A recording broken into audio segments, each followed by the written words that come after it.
Welcome back to Economic Outlook. In my last entry, I discussed a mathematical technique called Hubbert linearization.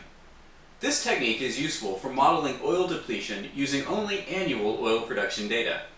I used the example of the United States to show how the model can predict production peaks and also give us a sense for how much oil is left in the ground in a given area. I now want to apply the Hubbert linearization technique to other countries and regions around the world. This will show how much oil we have in the ground and could give us some possible timeframes for when we may reach peak production. Before applying linearization directly to other countries and regions in the world, it's important to understand how oil production has shifted over time. Since our first data points begin in 1881, several countries have begun to produce oil, seen their production peak, and then enter into decline. At the same time, new countries have emerged to replace this lost production. This amounts to a shifting oil landscape over the past 100 years. Before we apply linearization, we need to look at which countries have emerged as the most important suppliers of oil to meet our global energy demands. The earliest reliable records of oil production begin in 1881. As technology and energy demands advanced in the early decades of the 20th century, production increased tenfold between 1900 and 1930. Global production then doubled again from just over 1 billion barrels annually to more than 2 billion in 1937, just before the beginning of World War II. After the war, America's booming economy and general technological improvements caused demand to move forward at a relentless pace. Increasingly affluent domestic consumers purchased cars and adopted suburban living.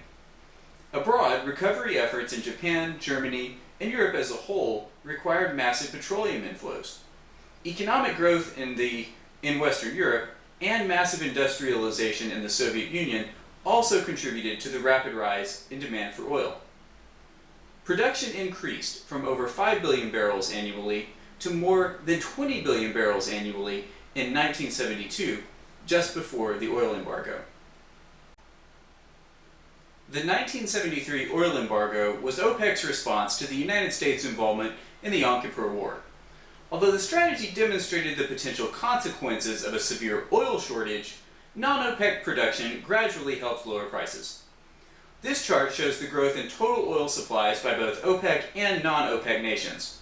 Just as a note, for all of these charts, when I say OPEC, this includes Algeria, Angola, Ecuador, Iran, Iraq, Kuwait, Libya, Nigeria, Qatar, Saudi Arabia, the United Arab Emirates, Venezuela, and the Saudi-Kuwaiti neutral zone.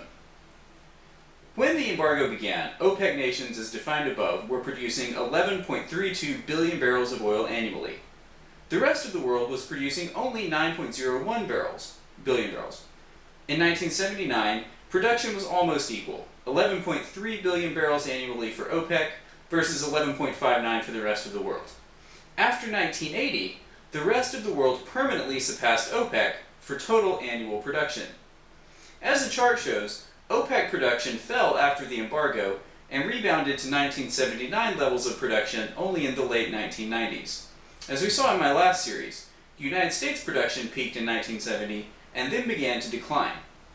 When you put all this together, it means that other countries must have made significant discoveries of new oil reserves or increased their extraction capabilities to keep pace and eventually surpass OPEC. The next chart shows the progression of oil production for several leading countries since 1960, along with total global oil production. As the decade began, there were 7 dominant states producing oil: the United States, Russia, Venezuela, Saudi Arabia, Kuwait, Iraq, and Iran. The United States was by far the world's dominant oil producer.